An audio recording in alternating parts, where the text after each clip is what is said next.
بسم اللہ الرحمن الرحیم بسم اللہ الرحمن الرحیم الحمدللہ رب العالمین والصلاة والسلام علی رسولہ محمد وآلہ واصحابہ اجمعین اما بعد۔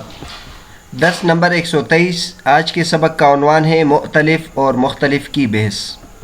ان روات کے بارے میں بحث چل رہی تھی جو ایک دوسرے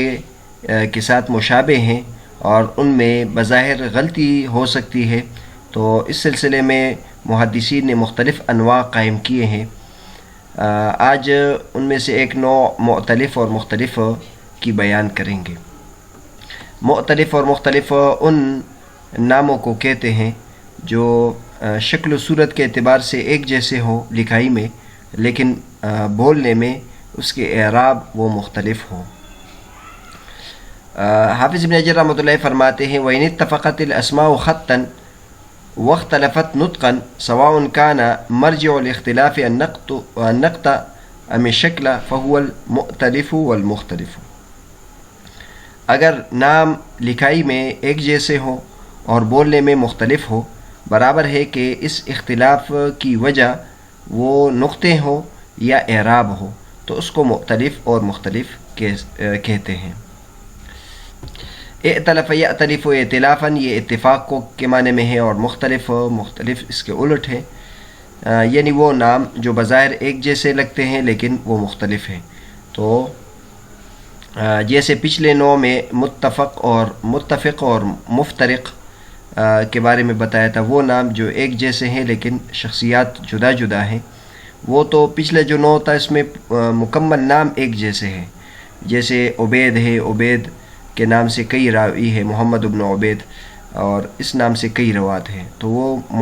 متفق اور مفترق۔ اور یہاں جو نوع ہے وہ ان روات کے بارے میں ہے جو جن کے ناموں میں کچھ نہ کچھ تبدیلی بھی ہے، لیکن بظاہر ان میں غلطی ہو سکتی ہے اور ایک جیسے معلوم ہوتے ہیں۔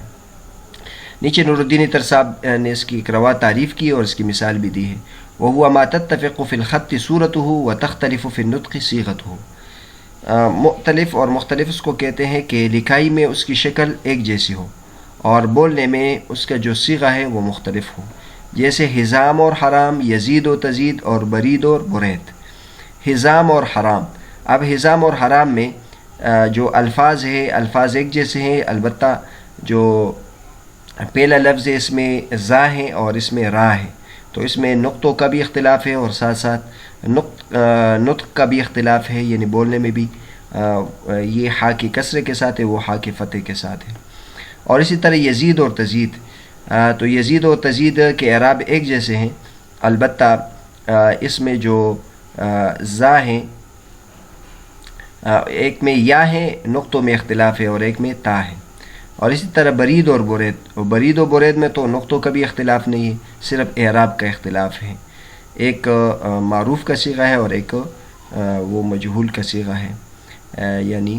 ایک مکبر ہے اور ایک مصغر ہے۔ حافظ ابن حجر رحمۃ اللہ فرماتے ہیں وَمَعْرِفَتُهُ مِن مُهِمَّاتِ هَذَا الْفَنِ، اس فن کی پہچان، اس نوع کی پہچان۔ بعض حضرات نے اس کی توجیہ یہ کی ہے کہ یہ ایسی چیز ہے جس میں قیاس کا دخل نہیں ہے، اور نہ سیاق میں کوئی ایسی چیز ہے جو اس پہ دلالت کرے، نہ سباق میں کوئی چیز ہے جو اس پہ دلالت کرے، یعنی آگے پیچھے دیکھ کر درست کی نشاندہی نہیں کی جا سکتی ہے۔ یہ بہت عمدہ دلیل دی گئی ہے کہ اسماء میں، ناموں میں سب سے زیادہ تصحیف ہوتا ہے۔ اس کی وجہ یہ ہوتی ہے کہ جب کوئی شخص، کوئی بچہ پیدا ہوتا ہے تو اس کے والدین اس کا نام رکھتے ہیں، اور اب وہ ان کی مرضی ہے کہ وہ کیسا نام رکھے، تو بعض مرتبہ وہ اہل علم نہیں ہوتے، وہ ایسا نام رکھتے ہیں جو اصولی طور پر درست نہیں ہوتا، تو اب جو نام وہ رکھے وہ نام اس کا مشہور ہو جاتا ہے، معروف ہو جاتا ہے۔ اب مثلا عام طور پر چلتا ہے یزید نام چلتا ہے، لیکن تزید راوی بھی ہے، تو بعض مرتبہ یہ نام بھی چلتے ہیں۔ اب اکثر نام ہے جیسے احمد نام رکھتے ہیں، لیکن بعض حضرات کا نام حمد ہے، جیسے خطابی کا نام حمد ہے، تو اب اس میں قیاس نہیں چلتا کہ اگر کوئی کسی جگہ حمد لکھا ہوا ہے تو کوئی اپنی طرف سے احمد کر دے، نہیں، اس کا جو نام اس کے والدین نے رکھا ہے اور معاشرے میں جس نام کے ساتھ وہ مشہور ہے اسی نام کے ساتھ اس کو ذکر کرنا چاہیے، اس میں اپنی طرف سے قیاس نہیں کرنا چاہیے۔ اور جو متن میں اگر کوئی غلطی ہو جائے تو اس میں آدمی اپنے ذہن سے حل کر سکتا ہے اور درست کی نشاندہی اس میں کر سکتے ہیں۔ وقد صنف فیہ ابو احمد العسکری، اس سے پہلے بھی گزر چکا، تصحیف میں اور تحریف میں ہم نے بتایا تھا کہ ابو احمد العسکری نے اس موضوع پر کتاب لکھی ہے، لیکن انہوں نے اس کو اپنی کتاب التصحیف کی طرف مضاف کیا ہے، یعنی مختلف اور مختلف پر مستقل کتاب انہوں نے نہیں لکھی، بلکہ کتاب التصحیف جو لکھی ہے اس میں اس کو بھی ضمن میں درج کر دیا ہے۔ پھر بعد میں اس پر مستقل کتاب جو لکھی ہے وہ عبد الغنی بن سعید نے لکھی ہے۔ ثم افردہ بالتالیف عبد الغنی بن سعید فجمع فیہ کتابین، دو کتابیں انہوں نے لکھی، کتاب فی مشتبہ الاسماء و کتاب فی مشتبہ النسبۃ، ایک اسماء میں جو مشتبہ ہیں اس کے بارے میں کتاب لکھی ہے، اور ایک جو مشتبہ النسبہ ہے، یعنی نسبتوں میں جو اشتباہ والی قسمیں ہیں وہ اس کا ذکر کیا ہے۔ اور آگے عجیب لکھا ہے کہ پھر ان کے شیخ یعنی عبد الغنی بن سعید کے شیخ نے پھر اس کے بارے میں ایک بڑی کتاب جمع کی، اور اس کے بعد خطیب بغدادی نے ذیل لکھا ہے۔ یعنی یہ عبد الغنی بن سعید جو ہے یہ دارقطنی کے شاگرد ہے، تو شاگرد نے پہلے دو کتابیں لکھی، پھر استاد نے کتابیں لکھی، اسی وجہ سے حافظ ابن حجر رحمۃ اللہ علیہ نے اس ترتیب سے ان کی کتابوں کا ذکر کیا، ورنہ حافظ ابن حجر رحمۃ اللہ علیہ کو چاہیے تھا کہ دارقطنی رحمۃ اللہ کی کتاب کو پہلے ذکر کر دیتے کیونکہ یہ ان کے شیخ ہے، لیکن چونکہ عبد الغنی بن سعید نے پہلے کتابیں لکھی ہیں اس وجہ سے اس کا ذکر بھی پہلے کیا، اور پھر دارقطنی نے ایک جامع کتاب لکھی جو مشتبہ الاسماء میں ہے اور مشتبہ النسبہ میں بھی ہے۔ آپ حضرات کے سامنے یہ کئی مرتبہ آیا ہوگا کہ اصول حدیث پر جن حضرات نے سب سے زیادہ کتابیں لکھی ہے تو ایک امام دارقطنی رحمۃ اللہ علیہ ہیں، اور اس طرح عبد الغنی بن سعید نے کئی کتابیں لکھی ہیں، اور اس طرح خطیب بغدادی تو اس فن کے سب سے زیادہ کتابیں لکھنے والے حضرات میں سے ہیں، انہوں نے بھی ذیل لکھا ہے۔ یہ حافظ ابن حجر رحمۃ اللہ علیہ نے پوری یعنی کتاب میں اتنی کتابوں کا ذکر نہیں کیا جہاں جتنی یہاں حافظ ابن حجر رحمۃ اللہ علیہ نے مختلف اور مختلف کے بارے میں لکھی جانے والی کتابوں کا ذکر کیا ہے۔ انشاءاللہ ہم اس سبق میں اور اس کے بعد والے سبق میں اس موضوع پر جتنی بھی کتابیں ہیں اس سب کا آپ کے سامنے تذکرہ کریں گے، اور یہ تذکرہ اس لیے کریں گے کیونکہ یہ اصول حدیث پر خالص اصول حدیث کی علمی عنوانات پر کتابیں ہیں، جس سے پتہ چلتا ہے کہ ہمارے جو محدثین ہیں انہوں نے حدیث اور روات کی جان پہچان اور ان میں اس کی جانچ پرکھ اور اس کی تحقیق اور تدقیق میں کتنی محنت کی ہے، یہ ان حضرات کے کارناموں سے پتہ چلتا ہے۔ آگے حافظ ابن حجر رحمۃ اللہ فرماتے ہیں ثم جمع الجميع ابو نصر بن معقولہ فی کتابہ الاکمال واستدرک علیہم فی کتاب آخر جمع فیہ اوہامہم وبینہا وکتابہ من اجمع ما جمع فی ذلک۔ مختلف اور مختلف سب سے مشکل فن ہے اصول حدیث کا، اور اس سے پہلے دارقطنی، خطیب بغدادی، عبد الغنی بن سعید کی کتابوں کا ذکر کیا، بعد میں جو شخصیت آئے ہیں اور جنہوں نے سب سے زیادہ اس فن میں ان کو اللہ تبارک و تعالی مہارت دی اور انہوں نے عمدہ کتابیں لکھی، وہ ابو نصر ابن معقولہ ہیں۔ پھر ان تمام کی کتابوں کو جمع کی ابو نصر ابن معقولہ نے اپنی کتاب الاکمال میں۔ پوری کتاب کا نام ہے الاکمال فی رفع الارتیاب عن المتشابہ من الاسماء والکناء والانساب۔ دو کتابیں انہوں نے لکھی، ایک تو الاکمال لکھی اور ایک اس سے پہلے جتنے بھی علماء کرام نے کتاب لکھی مختلف اور مختلف کے بارے میں، اس پر انہوں نے استدراک لکھا، یعنی ان پر رد لکھا ہے۔ یعنی المختلف والمختلف جو فن ہے اس میں اگر ہم دیکھ لیں وہ خود ہی ایک دقیق فن ہے اور ایک تنقیدی نوع ہے، لیکن ابن معقولہ کو اللہ تبارک و تعالی اتنا مقام دیا ہے کہ انہوں نے پھر اس میں تحقیق کی، اور سابقہ ان سے جو تحقیقات ہے اور علماء کرام کی جو خدمات ہیں ان کا ناقدانہ جائزہ لیا اور اس پر اپنی طرف سے اضافات کیے۔ انہوں نے استدراک لکھا ماقبل کے علماء کرام کے بارے میں ایک کتاب، ایک دوسری کتاب میں جس میں ان کے اوہام کو جمع کیا اور اس کو واضح کیا، اس کا نام ہے تہذیب و مستمر الاوہام، انشاءاللہ اس کا ذکر آگے کریں گے۔ اور حافظ ابن حجر رحمۃ اللہ فرماتے کہ ان کی جو کتاب ہے یہ من اجمع ما جمع فی ذالک، اس فن میں سب سے زیادہ جامع کتاب ہے، وہو عمدۃ کل محدث بعدہ، ان کے بعد جو محدث بھی آیا ہے وہ اس کا معتمد علیہ کتاب ہے اور اسی پر انہوں نے اعتماد کیا ہے۔ بعد میں اس پر استدراک کیا ہے، ان سے جو چیزیں رہ گئی ہیں ابو بکر ابن نقطہ نے اس پر استدراک کیا ہے، تو یہاں جو نام آتے ہیں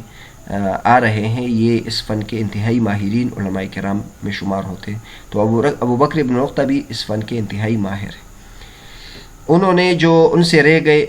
گئے تھے وہ اس کا اضافہ کیا، او تجدد بعدہ، یا جو ان کے بعد روات آئے ہیں اور ان کا اضافہ ہونا چاہیے، تو انہوں نے ایک ضخیم جلد میں اس کا استدراک لکھا ہے۔ پھر ابو بکر ابن نقطہ کی کتاب پر ذیل لکھا ہے منصور ابن سلیم نے، اور حافظ ابن حجر رحمۃ اللہ نے سلیم کے بعد بفتح السین کا اضافہ کیا ہے۔ تو ہم اگر دیکھ لیں موقع بھی فن بھی ایسا چل رہا ہے جس میں روات کے درست نام کی نشاندہی کی جائے، تو اور آگے آ جائے گا کہ روات کے جو درست نام کی تشریح ہے وہ ایسے حروف کے ساتھ کرنا چاہیے، صرف اعراب کافی نہیں ہے، کیونکہ بعض مرتبہ اعراب آدمی لگا دیتا ہے، بعد کے جو ناسخین ہیں یا چھاپنے والے ہیں وہ اعراب کو اڑا دیتے ہیں تو فائدہ حاصل نہیں ہوتا۔ تو حافظ ابن حجر رحمۃ اللہ فرماتے کہ منصور ابن سلیم نہیں ہے بلکہ سلیم ہے۔ انہوں نے ایک چھوٹی جلد میں اس پر ذیل لکھا ہے، اس طرح ابو حامد ابن الصابونی نے بھی اس پر ذیل لکھا ہے۔ آگے فرماتے ہیں وجمع الذهبي في ذلك كتابا مختصرا جدا اعتمد فيه على الضبط بالقلم فكسر فيه الغلط والتصحيف المباين لموضوع الكتاب، وقد يسر الله تعالى بتوزيعه في كتاب سميته تبصير المنتبه بتحرير المشتبه، وهو مجلد واحد فضبطته بالحروف على الطريقة الماضية وزدت عليه شيئا كثيرا مما أهمله أو لم يقف عليه ولله الحمد على ذلك۔ اس کے بعد علامہ ذہبی رحمۃ اللہ علیہ انہوں نے ایک کتاب مختصر کتاب انتہائی مختصر کتاب جمع کی جس میں انہوں نے ضبط بالقلم پر اعتماد کیا، یعنی انہوں نے جو روات کے درست نام کی توضیح کی ہے تو وہ اعراب کی شکل میں کی ہے کہ سلیم ہے یا سلیم ہے، عبید ہے یا عبید ہے، تو اعراب لگائے ہیں، جس کی وجہ سے اس میں بہت زیادہ غلطی ہو گئی اور بہت زیادہ تصحیف ہو گئی،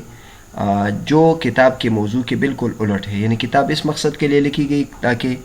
وہ لوگ جو غلطی کرتے ہیں اس غلطیوں کو دور کرے، لیکن خود اس کتاب میں بہت زیادہ غلطیاں ہو گئی۔ اس کی وجہ یہ ہے کہ علامہ ذہبی رحمۃ اللہ نے تو درست اعراب لگائے تھے، لیکن اس کے جو ناسخین ہیں انہوں نے جو نسخے بنائے ان کے ناسخین کو یہ پتہ نہیں تھا کہ یہ کس مقصد کے لیے انہوں نے اعراب لگائے ہیں، تو بعض جگہ انہوں نے اعراب چھوڑ دیے، بعض جگہ اعراب حذف کر دیے، بعض جگہ اعراب برقرار رکھے، اور بعد میں کسی نے تمام اعراب اڑا دیے، تو یہ بڑا مسئلہ پیدا ہو گیا اور جس کی وجہ سے جو کتاب کا مقصد تھا وہ فوت ہو گیا۔ اس کے بعد حافظ ابن حجر رحمۃ اللہ فرماتے کہ اللہ تبارک و تعالیٰ نے اس کی توضیح کے لیے میرے لیے آسانی پیدا کی ایسی کتاب میں جس کا نام میں نے تبصیر المنتبہ بتحریر المشتبہ رکھا ہے، اور یہ ایک جلد میں ہے۔ میں نے اب جو الفاظ ہے اس کا ضبط کیا ہے حروف کے ساتھ جو پسندیدہ طریقہ ہے، اور اس میں اپنی طرف سے بہت زیادہ چیزوں کا اضافہ کیا جو انہوں نے چھوڑا تھا یا وہ اس پر واقف نہیں ہوئے تھے، اور اللہ تبارک و تعالیٰ کا اس پر شکر ہے۔ یہ علامہ ذہبی رحمۃ اللہ کی جو کتاب ہے یہ بھی چھپی ہے، اور اسی طرح حافظ ابن حجر رحمۃ اللہ کی کتاب تبصیر المنتبہ بھی چھپی ہے۔ یہاں تک تمام جو اس موضوع پر کتابیں لکھی گئی تھی ان کا تعارف ہو گیا تھا۔ انشاءاللہ ہم اگلے سبق میں تمام اس موضوع پر جتنی بھی کتابیں لکھی گئی ہے ان کا تعارف کرائیں گے ترتیب وار وفات کے اعتبار سے، اور ساتھ ساتھ یہ بھی بتائیں گے کہ وہ چھپی ہے یا چھپی نہیں ہے۔ یہاں ہم اب ان حضرات کا تعارف کرائیں گے جن کا ذکر اوپر آیا ہے۔ ابو نصر ابن معقولہ کا ذکر آیا تھا تو ان کے حالات نیچے لکھے ہیں۔ علی بن ہبت اللہ المعروف بابن معقولہ، بہت زیادہ حدیث کا سماع انہوں نے کیا ہے، یہ نحوی تھے، شاعر تھے بہت اچھے طریقے سے، اور امیر بھی تھے۔ سن 475 میں ان کو شہید کیا گیا تھا، بعض حضرات کہتے ہیں اس کے بعد میں شہید کیا گیا تھا۔ ان کی جو کتاب ہے الاکمال فی رفع الابتیاب عن المتشابہ من الاسماء والکناء والانساب، اس باب میں انتہائی اہم مرجع ہے، جس کی وجہ سے مصنف کو ہمیشہ کی شہرت نصیب ہوئی اور بہت زیادہ مشہور ہوئے۔ اس کتاب کے نام سے مشہور ہے، اکمال ابن معقولہ کے نام سے مختصر ذکر کیا جاتا ہے۔ یہ کتاب چھپی ہے۔ اس کے بعد منصور ابن سلیم کا ذکر ہے۔ منصور ابن سلیم حمدانی الاسکندرانی حافظ ہے، مورخ ہے، 677 ان کی وفات ہے۔ ان کی کتابوں میں الذیل علی تذیل ابن نقطہ علی الاکمال، یعنی اکمال پر ابن نقطہ کا ذیل ہے، پھر اس پر منصور ابن سلیم کا ذیل ہے۔ اس کے بعد ابو حامد ابن صابونی کے حالات ہیں۔ ان کے بارے میں لکھا ہے محمد ابن علی بن محمود جمال الدین ابو حامد ابن صابونی، 604 ان کی ولادت ہے۔ شام میں، مصر میں، حجاز میں حدیث کی کتابت کی انہوں نے، محدث تھے، مشہور تھے، حافظ تھے۔ 680 ان کی وفات ہے۔ مختلف اور مختلف پر ان کی ایک جلد میں کتاب ہے جس کے ذریعے سے انہوں نے ابن نقطہ کی کتاب پر ذیل لکھا ہے۔ علامہ ذہبی رحمۃ اللہ علیہ کے حالات یہاں لکھے ہیں۔ علامہ ذہبی رحمۃ اللہ علیہ ان میں سے جو جتنے بھی شخصیات ہیں یہاں تو ان کے حالات انتہائی مختصر لکھے ہیں۔ ان کے حالات پر کئی جلدوں میں کئی حضرات نے کتابیں لکھی ہیں۔ ان کے حالات لکھے محمد ابن احمد بن عثمان ابو عبداللہ شمس الدین ذہبی دمشقی، 673 ان کی پیدائش ہے اور 748 ان کی وفات ہے۔ مختلف شہروں کی طرف انہوں نے علمی سفر کیا تھا اور 1200 یعنی 1200 سے زائد علماء کرام سے انہوں نے حدیث کا سماع کیا اور یہ اجازت حاصل کی۔ بزغ نجمہ فی علوم الحدیث ورجالہ والتاریخ، ویسے تو تمام علوم میں ماہر تھے لیکن زیادہ تر علوم حدیث، رجال حدیث اور تاریخ میں ان کا جو ستارہ تھا وہ روشن تھا۔ یہ شام کے محدث تھے اور وہاں کے مفید تھے۔ چند شمار کے ذہین لوگوں میں سے ایک تھے اور چند شمار کے نمایاں حفاظ حدیث میں سے تھے۔ 748 ان کی وفات ہے۔ ان کی بہت زیادہ کتابیں ہیں اور تمام قیمتی کتابیں۔ ایک کتاب سیر و اعلام النبلاء ہے جو تقریباً 30 تک جلدوں میں چھپی ہے، اور میزان الاعتدال ہے 6-7 جلدوں میں چھپی ہے۔ المغنی فی الضعفاء یہ بھی ان کی کتاب ہے، نور الدین اطہر صاحب کی تحقیق سے اور بعد کے کئی علماء کرام کی تحقیق سے چھپی ہے۔ یہاں جس کتاب کا ذکر ہے وہ المشتبہ فی اسماء الرجال، یہ بھی چھپی ہے، اور اسی طرح حافظ ابن حجر رحمۃ اللہ کی جو کتاب ہے تفسیر المنتبہ یہ بھی چھپی ہے۔ یہاں تک جو مؤتلف اور مختلف ہے اس میں حافظ ابن حجر رحمۃ اللہ علیہ نے جو کچھ لکھا تھا اور حاشیے میں جو کچھ تھا اس کے متعلق مواد ہم نے ذکر کیا۔ انشاءاللہ اگلے سبق میں ہم اس موضوع پر تفصیل سے ذکر کریں گے کہ مختلف اور مختلف میں